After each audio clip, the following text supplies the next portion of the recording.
अस्सलामु अलैकुम वरहमतुल्लाहि ताला बरकातुहू। नाज़रीन हज़रात, आप तमाम का मेरे चैनल इस्लामी ज़िंदगी में खुश आमदीद। उम्मीद करता हूँ कि सब खैर आफियत से होंगे। अल्लाह तबारक व तआला की बारगाह में दुआ है रब्बे ज़ुल जलाल आप तमाम को और आप तमाम के वालिदैन को सलामत रखे।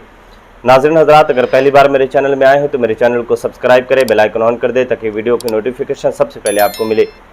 हज़रात गिरामी, आज बात करते हैं हम सब की जान, हम सुन्नियों की पहचान और नबी के आज के दौर में नबी के आशिकों की जान इमाम अहमद रज़ा ख़ान फ़ाज़िल बरेलवी अलैहिर्रहमा, उनके बारे में जानते हैं कि आप कितनी अज़ीमुल मर्तबा शख्सियत हैं और आप अल्लाह तबारक व तआला ने आपको कितने उलूम से नवाजा है। और ये देवबंदी, ये थानवी की औलाद, ये कासमियों की औलाद, शैतानों की नाजायज़ औलाद, ये क्या समझ सकते हैं मेरे आला हज़रत को। मेरे आला हज़रत की शख्सियत बहुत बुलंदो बाला शख्सियत है जो हर किसी के समझ में नहीं आती। और यकीन जाने, जिसने आला हज़रत अलैहिर्रहमा को दिल से समझ लिया है वो नबी का सच्चा और पक्का आशिक बन गया है।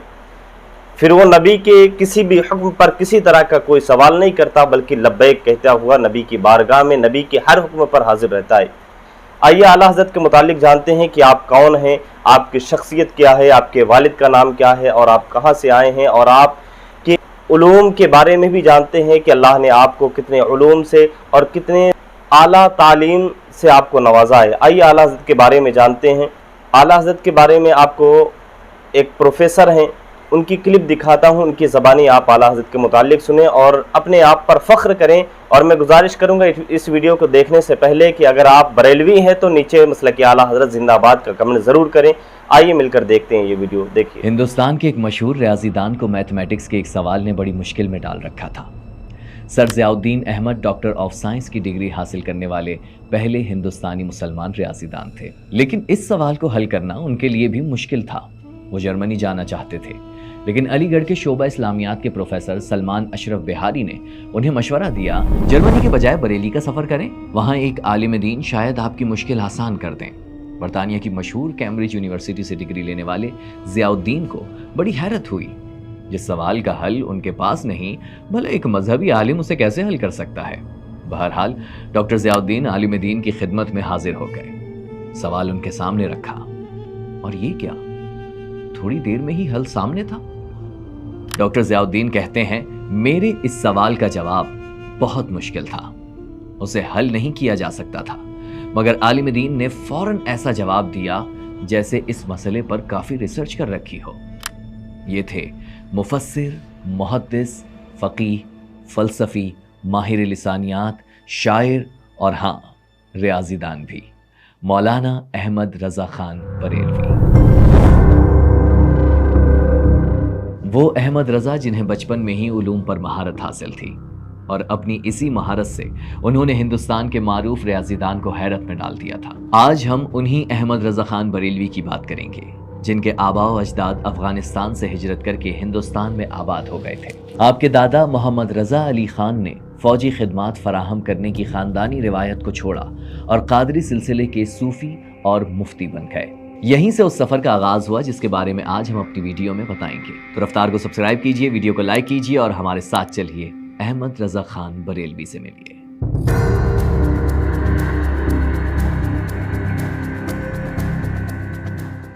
ये जून 1856 है। हिंदुस्तान के मुसलमानों के हालात बहुत ख़राब हैं। मुल्क पर उनके तकरीबन 1000 साल इक़्तिदार का सूरज बस डूबने को है। 7 समंदर पार से आने वाले अंग्रेज़ मुल्क के स्याह और सफ़ेद के मालिक बन रहे हैं। एक जानिब मुसलमानों और काबिज़ ताकतों की कशमकश चल रही है तो दूसरी जानिब अंग्रेज़ों के ख़िलाफ़ मज़ाहमत करने वाले उलमा भी आपस में बटे हुए हैं। इस तक़सीम की बड़ी वजह थी शाह वलीउल्लाह के पोते शाह इस्माइल शहीद की किताब तक़वियतुल ईमान। उनके मुखालिफ में एक बड़ा नाम था, मौलाना नकी अली ख़ान का। वो उन उलमा में से थे जिन्होंने इस किताब के रद्द में किताबें लिखी थी। उन्हीं मौलाना नकी अली ख़ान के यहाँ 14 जून 1856 को एक बेटे की पैदाइश हुई। नाम रखा गया अहमद रज़ा ख़ान। बच्चा ज़रा बड़ा होता है तो अपने हावजे से सबको हैरान कर देता है। उस्ताद सबक देते, वो 1 या 2 मरतबा किताबें देखता और बंद कर देता। जब सबक पूछा जाता तो लफ्ज़ ब लफ्ज़ सुना देता। उस्ताद रोज़ ये सब देखते और हैरान हो जाते। बिलाखिर एक दिन कह उठे, अहमद मियाँ तुम आदमी हो या जिन? मुझको पढ़ाते देर लगती है मगर तुमको याद करते देर नहीं लगती। बहरहाल बला की ज़हानत के मालिक अहमद रजा ने सिर्फ 13 साल की उम्र में दीनी और अकली उलूम की तालीम मुकम्मल की। फतावा की तरबियत दौरान तालीम अपने वालिद से ही हासिल की और इसी उम्र में वालिद की ज़ेरे निगरानी फतवे लिखने शुरू कर दिए। 7 साल बाद उन्हें इसकी मुस्तकिल इजाज़त मिल गई। यहाँ तक कि 1880 तक अहमद रजा खान हिंदुस्तान के मशहूर फ़क़ी और मुफ्ती बन चुके थे। उनके पास हर रोज़ मुल्क भर से सवालात आते, बल्कि मुल्क से बाहर से भी, चीन, वस्त एशिया, अफ्रीका, यहाँ तक कि अमेरिका से भी। फतवे देने में मौलाना अहमद रजा खान बरेलवी बड़ी एहतियात से काम लेते, इस बात का ख़ास ख्याल रखते कि शरीयत ने जहाँ तक रियायत दी है, रियायत दी जाए। उन्होंने ये उसूल दिया कि मुफ्ती के लिए यही काफ़ी नहीं कि मुख्तलिफ अक़वाल नकल कर दे, बल्कि उसके लिए ये भी ज़रूरी है कि वो मुख्तलिफ अक़वाल में फ़र्क करके एक को दूसरे पर तरजीह दे सके और हतमी फैसला सादिर कर सके। जैसे सवाल उठा कि क्या मज़ारात के आगे सजदा जायज़ है? मौलाना अहमद रजा खान बरेलवी ने गैर अल्लाह के लिए सजदा इबादत को कुफ्र और शिर्क, जबकि सजदा ताज़ीमी को हराम करार दिया। जब सवाल हुआ कि ऐसी कव्वाली जिसमें आलात मौसीकी वगैरह का इस्तेमाल हो, उसमें शिरकत जायज़ है? तो जवाब दिया, ऐसी कव्वाली हराम है। हाज़रीन सब गुनाहगार हैं और इन सब का गुनाह ऐसा उर्स करने वालों और कव्वालों पर है। सवाल हुआ कि क्या फर्जी मज़ार बनाना, उस पर चादर चढ़ाना, फातिहा पढ़ना और असली मज़ार का सा अदब करना जायज़ है? आपने जवाब में लिखा, ये नाजायज़ और बिदअत है। अगर कोई बुजुर्ग किसी को ख्वाब में मज़ार बनाने का हुक्म दे तो ऐसे ख्वाबों की कोई शरई हैसियत नहीं।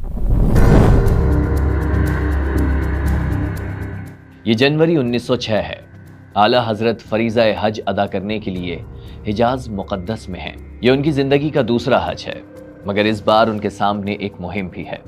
शायद वो एक मिशन पर आए हैं। उन्होंने मक्का मुकर्रमा और मदीना मुनव्वरा के 30 नामवर फ़िक़हा के सामने अपना एक फतवा पेश किया है, जिसके मुताबिक मौलाना अहमद रजा खान ने मिर्ज़ा ग़ुलाम अहमद क़ादियानी के अलावा अकाबिर देवबंद को भी काफिर करार दिया है। उनमें मौलाना रशीद अहमद गंगोही, मौलाना कासिम नानातवी, उनके जानशीन मौलाना खलील अहमद सहारनपुरी और मौलाना अशरफ अली थानवी शामिल हैं। अहमद रजा खान ने अरब उलमा के सामने अपना मुकद्दमा एक सवाल किसी सूरत में पेश किया कि क्या अवाम को ऐसे लोगों से नहीं बचाना चाहिए जो खुदा और उसके रसूल की तौहीन करते हों, और बिल आखिर वो हरमैन के उलमा की तायद हासिल करने में कामयाब हो गए।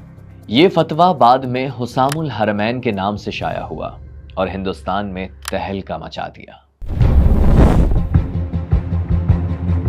वैसे तो हिंदुस्तान की तारीख में मनाज़रे हमेशा होते थे, मगर अपने ज़माने के ही उलमा को काफिर करार देकर मौलाना अहमद रजा खान बरेलवी ने एक नई मिसाल कायम कर दी। वो अपने देवबंदी मुखालिफिन पर एक लेबल लगवाने में कामयाब हो गए, हिंदुस्तानी वहाबी का लेबल।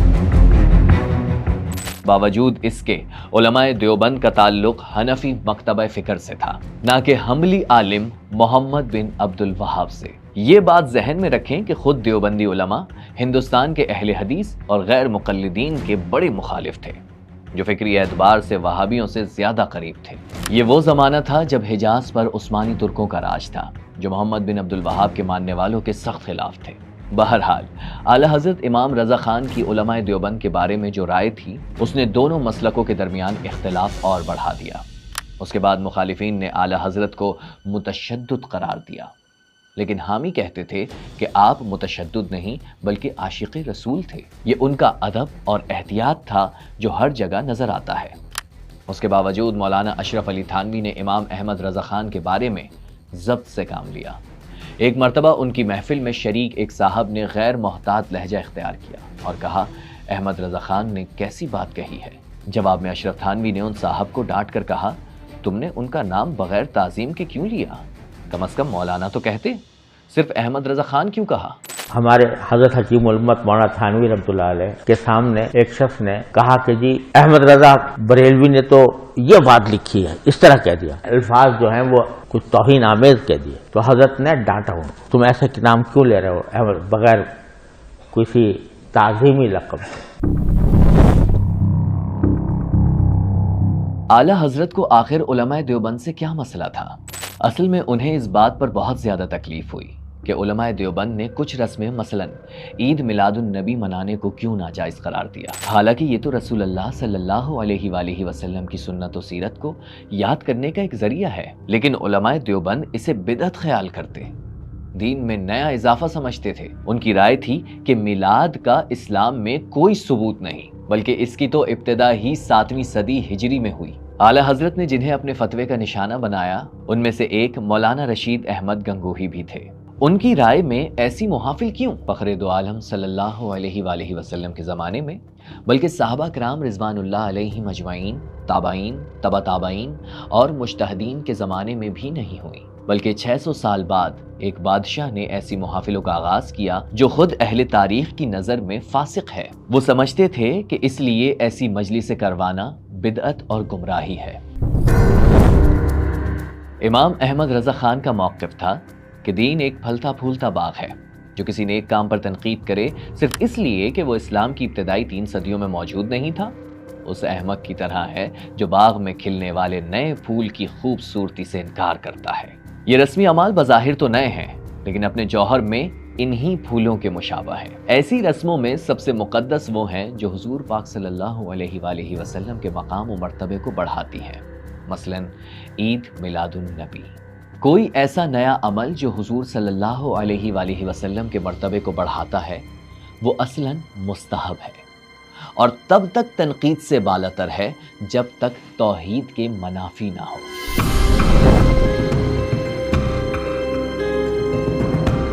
پہلی جنگ عظیم کے بعد خلافت عثمانیہ کمزور پڑ گئی تھی، خلافت کا خاتمہ یقینی نظر آنے لگا۔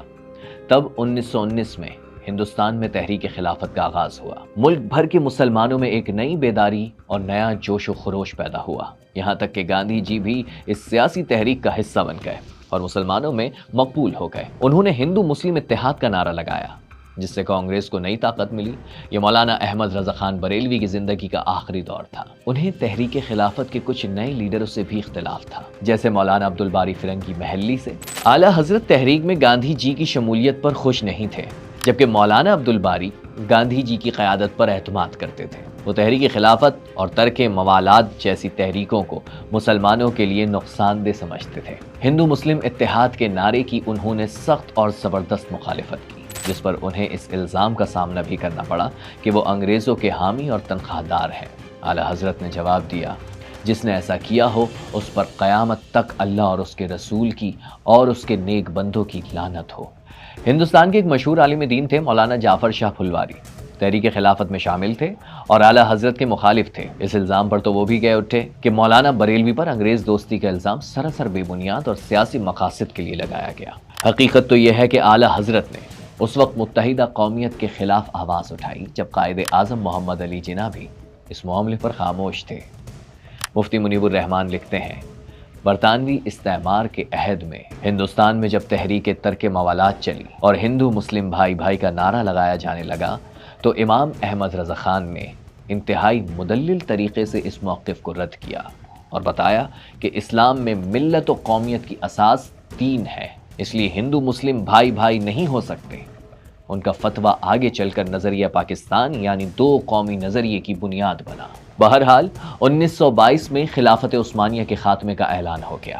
یہ ہندوستان کی مسلم قیادت اور عوام کے لیے زبردست دھچکا تھا۔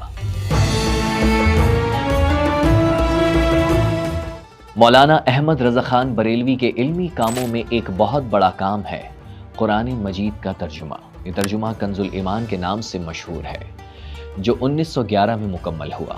اعلیٰ حضرت کے ترجمے کا طریقہ مختلف تھا۔ یہ نہیں کہ پہلے تفسیر کی کتب اور لغات دیکھی، پھر آیت کے معنی سوچ کر ترجمہ بیان کر دیا، بلکہ آپ قرآن مجید کا فی البدی اور برجستہ ترجمہ زبانی اس طرح بولتے جیسے کوئی حافظ روانی سے قرآن پڑھتا ہے۔ یہ ترجمہ آج بھی دنیا بھر میں مقبول ہے۔ مصطفیٰ جان رحمت لاکھوں سلام، شمع بز میں ہدایت لاکھوں سلام۔ امام احمد رضا خان بریلوی ایک عظیم نعت گو شاعر بھی تھے۔ آپ کا لکھا ہوا یہ سلام تو اتنی شہرت رکھتا ہے کہ مولانا کوثر نیازی نے ایک بار کہا تھا، یہ سلام اردو زبان کا قصیدہ بردہ شریف ہے۔ اور یہی نہیں، اعلیٰ حضرت نے اور بھی بہت سی نعتیں کہیں۔ ان کا نعتیہ دیوان حدائق بخشش کے نام سے مشہور ہوا۔ اعلیٰ حضرت کی ایک اور مشہور نعت ہے جو 4 زبانوں میں ہے، عربی، فارسی، اردو اور ہندی۔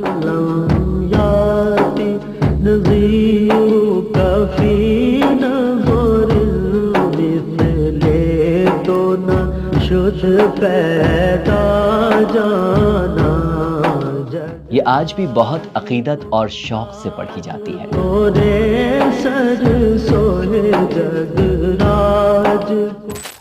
اعلیٰ حضرت کا عربی کلام پڑھ کر تو محسوس ہوتا ہے کہ بظاہر تو ہندوستانی مگر حقیقتاً حجازی تھے۔ ان کی عربی میں عجمیت کی بو نہیں آتی۔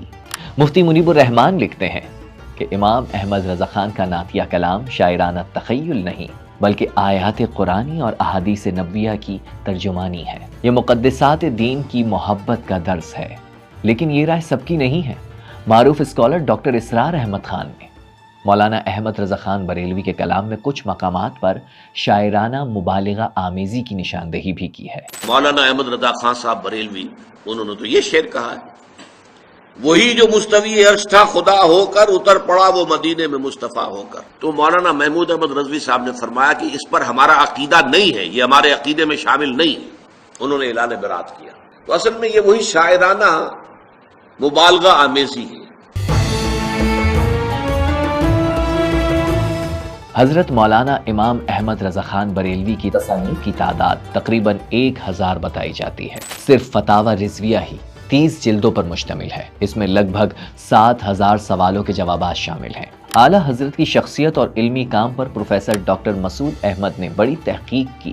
لکھتے ہیں، امام احمد رضا کا کہنا تھا، کوئی علم و فن اللہ کے ذکر سے خالی نہیں ہونا چاہیے۔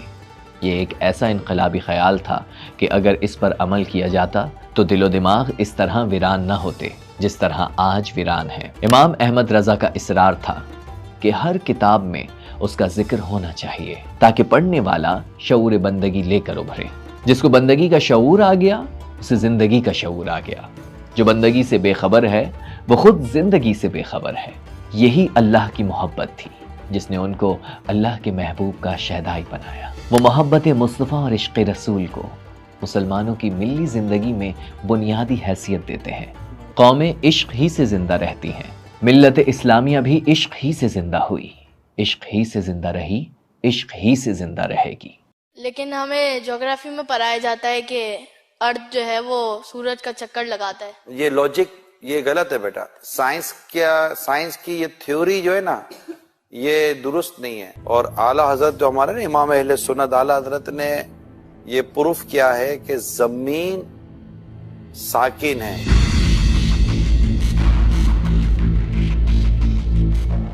جہاں تک امام احمد رضا کے دیے گئے کفر کے فتووں کی بات ہے وہ متنازع تھے اور رہیں گے، کیونکہ جس طرح علل اعلان انہوں نے کفر کے فتوے دینا شروع کیے اس کی مثال پہلے بہت کم ملتی ہے۔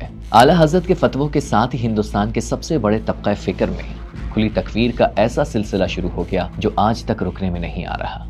اور یہی نہیں، انہوں نے ایک اور تنازع بھی کھڑا کیا۔ یہ معاملہ مذہبی نہیں تھا بلکہ سائنسی تھا۔ اعلیٰ حضرت نے کہہ دیا کہ زمین حرکت نہیں کر رہی بلکہ ساکن ہے، اور صرف کہا نہیں، اس پر ایک کتاب فوز مبین بھی لکھ ڈالی، 105 دلائل دیے اور اپنے تئیں نظریہ حرکت زمین کو باطل قرار دے دیا۔ اب یہ بات کیونکہ اعلیٰ حضرت نے کہہ ڈالی ہے تو دبے دبے الفاظ میں آج بھی بریلوی علماء یہی بات کرتے ہیں، کھلم کھلا تو نہیں لیکن اشارتاً یا پھر جہاں ذکر آئے زمین کے گردش نہ کرنے کی حمایت نہ کر کے۔ 28 اکتوبر سال 1921 جمعے کا دن تھا اور تاریخ تھی 25 صفر المظفر۔ اعلیٰ حضرت کا آخری وقت آ پہنچا۔ انہوں نے وصیت نامہ تحریر کرایا۔ جب 2 بجنے میں 4 منٹ باقی تھے تو وقت دریافت کیا۔ جواب ملا 1:56۔ فرمایا گھڑی رکھ دو۔ تھوڑی دیر گزری تو بھائی مولانا محمد رضا خان سے کہا وضو کر کے آؤ اور قرآن عظیم لاؤ۔ بھائی ابھی واپس نہ آئے تھے کہ برادرم مصطفیٰ رضا خان سے کہا سورہ یاسین اور سورہ رات کی تلاوت کرو۔ ہدایت کے مطابق دونوں صورتیں پڑھی گئیں۔ उन्होंने कई बार सफ़र की दुआ पढ़ी, फिर कलमा ला इलाहा इल्लल्लाह मुहम्मदुर रसूलुल्लाह पढ़ा और कुछ ही देर में रूह परवास कर गई। इन्ना लिल्लाहि व इन्ना इलैहि राजिऊन। आला हज़रत की वसीयत का एक हिस्सा ये था जिससे अल्लाह और रसूल सल्लल्लाहु अलैहि वसल्लम की शान में अदना तौहीन पाओ, फिर वो तुम्हारा कैसा ही प्यारा क्यों ना हो, फौरन उससे जुदा हो जाओ। जिसको बारगाहे रिसालत में जरा भी गुस्ताख देखो, फिर वो कैसा ही बुजुर्ग मुअज्जम क्यों ना हो, अपने अंदर से उसे दूध की मक्खी की तरह निकाल फेंक दो। शायद यही वजह है कि जब हज़रत मौलाना अशरफ अली थानवी को आला हज़रत इमाम अहमद रज़ा खान के इंतकाल की खबर मिली तो फौरन दुआ के लिए हाथ उठा लिए। हाजरीन में से किसी ने पूछ लिया कि वो तो उम्र भर आपको काफिर कहते रहे, आप उनके लिए दुआए मग़फ़िरत कर रहे हैं? तो फरमाया, मौलाना अहमद रज़ा खान ने हम पर कुफ्र के फतवे इसलिए लगाए क्योंकि उन्हें यकीन था कि हमने तौहीन रसूल की है। अगर वो ये यकीन रखते हुए भी हम पर कुफ्र का फतवा ना लगाते तो वो खुद काफिर हो जाते। आज इमाम अहमद रज़ा खान को गुजरे हुए 1 सदी से ज्यादा हो चुकी है, मगर वो आज भी जिंदा है। उस आवाज में जो बर्रे सगीर की हजारों मसाजिद से तकरीबन रोजाना बुलंद होती है, ये आवाज आला हजरत की याद दिलाती है और जब तक ये आती रहेगी आला हजरत जिंदा रहेंगे। मुस्तफ़ा जाने रहमत पे लाखों सलाम। देखा आपने, यकीनन ये वीडियो देखने के बाद आप बड़े खुश हुए होंगे कि आला हज़रत अलैहि रहमा की शख्सियत बड़ी अज़ीमुश्शान शख्सियत है। आपके मुकाबिल में ये कासिम और ये थानवी और जितने भी शैतान के चेले हैं, शैतान की औलाद हैं, ये कोई भी आला हज़रत के मुकाबिल में कभी ना आ सके हैं और ना क़यामत तक आ सकेंगे। आज जो ये आला हज़रत के शान में भौंकते हैं, ये सिर्फ भौंकते हैं क्योंकि इन्हें मालूम है कि हम कुछ कर तो नहीं सकते, आला हज़रत का मुकाबला तो हरगिज़ नहीं कर सकते हम, तो कम से कम कहकर ही अपने आप को बुलंद कर लें। याद रखें, आला हज़रत की शख्सियत बड़ी अजीम शख्सियत है। आपने इल्म के मैदान में ऐसा आपने काम अंजाम दिया कि आने वाली उम्मत और आज तक के मुसलमान भी और जब तक सुन्नी सही अक़ीदा रहेंगे आला हज़रत का नाम गाते रहेंगे। अगर अच्छी लगी वीडियो तो ये वीडियो अपने दोस्तों के साथ शेयर करें। मिलते हैं एक और वीडियो के साथ, तब तक के लिए खुदा हाफिज़।